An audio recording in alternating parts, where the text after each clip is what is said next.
आज हम देखते हैं टैली प्राइम के अंतर्गत एडवांस सैलरी पे and next month salary adjustment. Next month salary adjustment का मीन ये है कि जो हमने अपने एम्प्लॉय को एडवांस सैलरी दिया है, एम्प्लॉय चाहता है कि उसे उसकी सैलरी नेक्स्ट मंथ की जो सैलरी है उसमें से 30% 40% डिडक्ट करके मैनेज कर लिया जाए, ताकि उसके ऊपर भी लोड ना हो और सैलरी जो पेमेंट उसने एडवांस लिया है वो एडजस्ट हो जाए। तो चलिए आज की इस टेली क्लास के अंतर्गत इसको हम समझते हैं किस प्रकार एडजस्टमेंट की एंट्री हम पास करेंगे और कैसे इस लोन एंड एडवांस जो हमने दिया हुआ है उसको मैनेज करते हैं। तो इसके लिए हमने एक एग्जांपल लिया है कि कर्मचारी राजेश को 50,000 रुपये एडवांस सैलरी जो लोन के रूप में पे किया है। अब राजेश चाहता है कि यह राशि प्रति माह उसकी सैलरी में से 30% डिडक्ट कर जमा कर ली जाए, ताकि उसको अपनी सैलरी का 70% हिस्सा मिलता रहे, ताकि उसका घर खर्च से चलता रहे और आपसे जो लोन लिया है वो भी धीरे धीरे कर पूरा हो जाए। तो इस प्रकार की एंट्री को हम टैली में कैसे करते हैं वो देखते हैं। तो सबसे पहले तो हम राजेश को लोन दे देते हैं, यानी देना होता है हमें, पेमेंट की एंट्री हमें पास करना होगा। तो राजेश को जो सैलरी देंगे उसका हमें एक लेजर पर्टिकुलरली बनाना पड़ेगा, वो है राजेश एडवांस सैलरी। जो राजेश एम्प्लॉय सैलरी है वो अपनी जगह है, वो हमारा इनडायरेक्ट एक्सपेंसेस है, लेकिन ये हमने एडवांस पे किया है इसलिए हमें इसका लेजर बनाना होगा राजेश एडवांस सैलरी, और ये जाएगा लोन एंड एडवांस, क्योंकि ये हमारा असेट्स है, हमने पहले ही राजेश को दे दिया है। तो इस एंट्री को पहले हम पास कर लेते हैं। चलते हैं टैली स्क्रीन पर, और अभी हमारी इस कंपनी के अंदर नो वाउचर एंट्री है, कोई वाउचर एंट्री नहीं है। तो सबसे पहले तो एक वाउचर एंट्री हम पास कर देते हैं कि हमने पूंजी खाते से जो एक व्यापार शुरू किया, वो कोई भी हो सकता है, स्कूल हो सकता है, कॉलेज हो सकता है, इंस्टीट्यूट हो सकता है। तो हम एक रिसिप्ट का एंट्री यहाँ पर पास कर देते हैं, और रिसिप्ट में हम ले लेते हैं कैपिटल अकाउंट। अंडर कैपिटल के ले लेंगे और 1,00,000 रुपए हम यहाँ पर डाल देते हैं, डेबिट हो जाएगा हमारा केस। इसके बाद हम राजेश को सैलरी 50,000 पे कर देते हैं, तो पेमेंट में जाएंगे और अब हम यहाँ पर डेबिट करेंगे राजेश को, अल्टर सी से लेजर बना लेंगे राजेश एडवांस सैलरी, और ये हमारा जाएगा लोन एंड एडवांस असेट में, क्योंकि हमने राजेश को एडवांस दिया है। कंट्रोल से इसको एक्सेप्ट करेंगे और 50,000 की एंट्री यहाँ पर पास कर देते हैं। 50,000 से डेबिट करेंगे और क्रेडिट करेंगे हमारा केस। अब हमारे केस में कितना बचना चाहिए? हमारे केस कहता है कि अब हमें 50,000 बचना चाहिए। देखिए हमारे केस में डेबिट 50,000 रुपये है। तो लोन तो दे दिया हमने, लेकिन अब राजेश क्या चाहता है कि नेक्स्ट मंथ जो है कि उसकी सैलरी का 30% काट लिया जाए और बाकी का उसे दे दिया जाए। तो इसके लिए हमें यहाँ पर दो लेजर और क्रिएट करने पड़ेंगे। वो है एक तो राजेश सैलरी जो हमारा इनडायरेक्ट एक्सपेंसेस है, और एक हमें क्रिएट करना पड़ेगा राजेश सैलरी पेबल। तो जो राजेश सैलरी है ये तो हमारे पर मंथ की उसकी सैलरी हम इसको देंगे, और उसमें एडजस्टमेंट करेंगे राजेश एडवांस सैलरी, और उसी के साथ में शेष सम कर देंगे राजेश सैलरी पेबल जो हमें देना है।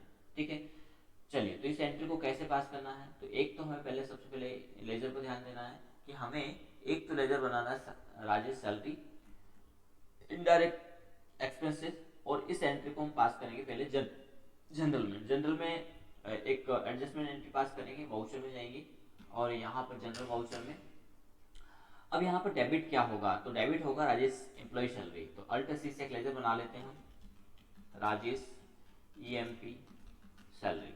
अब ये क्या है? तो ये हमारे लिए इनडायरेक्ट एक्सपेंसेस है जो हम उसको सैलरी देते हैं। ये वो लेजर है जो पहले से बना हुआ रहता है, जब हमने एडवांस नहीं दिया और पर मंथ हम देते हैं तो ये लेजर हमारा मतलब बना हुआ रहता है, जिसके माध्यम से हम उसको पेमेंट करते हैं। ये हमारे लिए एक्सपेंसेस है। माना कि राजेश की सैलरी हम पे करते हैं 10,500 रुपये, ठीक है, ये हर महीने की उसकी सैलरी है।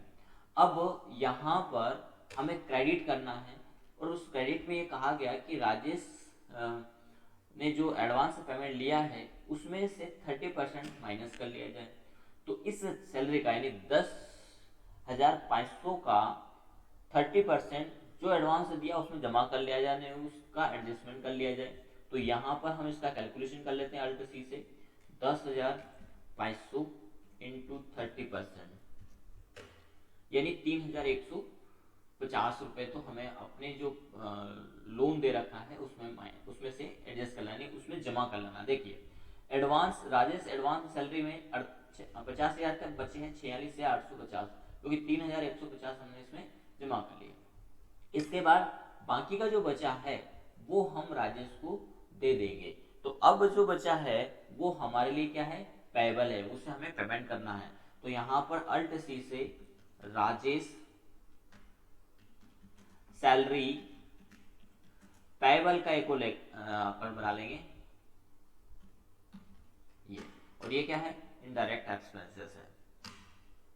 तो बाकी का बचा है वो हमें पे करना है, वो कितना है 7,350, ये हमने अपने एडवांस में जमा कर लिया, और इन दोनों के को इसके अगेंस्ट हमने क्रेडिट कर दिया। किसके अगेंस्ट, राजेश सैलरी, यानी ऐसे देखा जाए तो राजेश को हमने सैलरी पे कर दी है, उसमें 3,150 तो एडजस्ट कर लिया है जो उसको एडवांस दे रखे थे, और बाकी 7,300 लाइबिलिटी में हमने खड़ा कर दिया ताकि अब हमें इसको पे कर देंगे।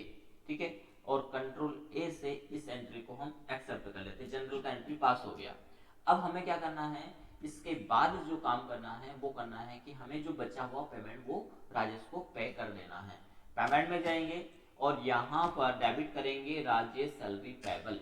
अब आप इस पेबल में देखेंगे 7,350 खड़े हुए हैं, तो 7,350 रुपये आप राजेश को दे दीजिए, कैश कंट्रोल ऐसे एक्सेप्ट कर देंगे।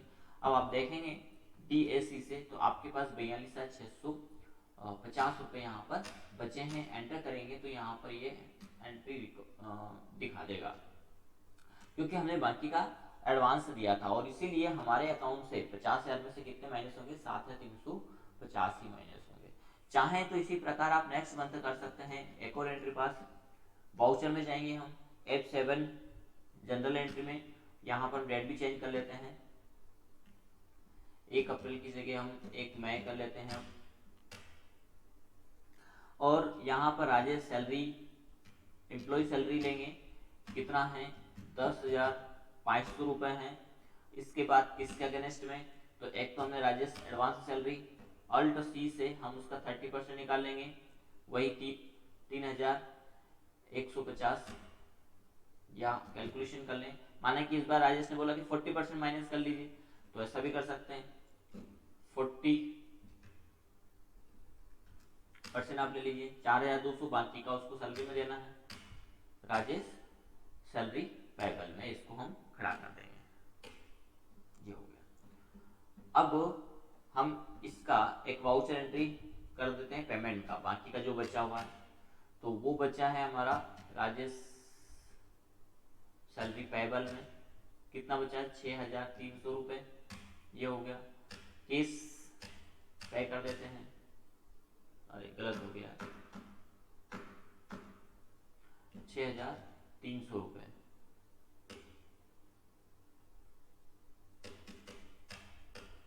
ये पेमेंट कर दें। अब देखिए राजेश से कितना लेना बचा है, वो ये 36,000 हमारा क्लोजिंग है, और हम यदि बैलेंस में देखेंगे तो करंट एसेट्स हमारी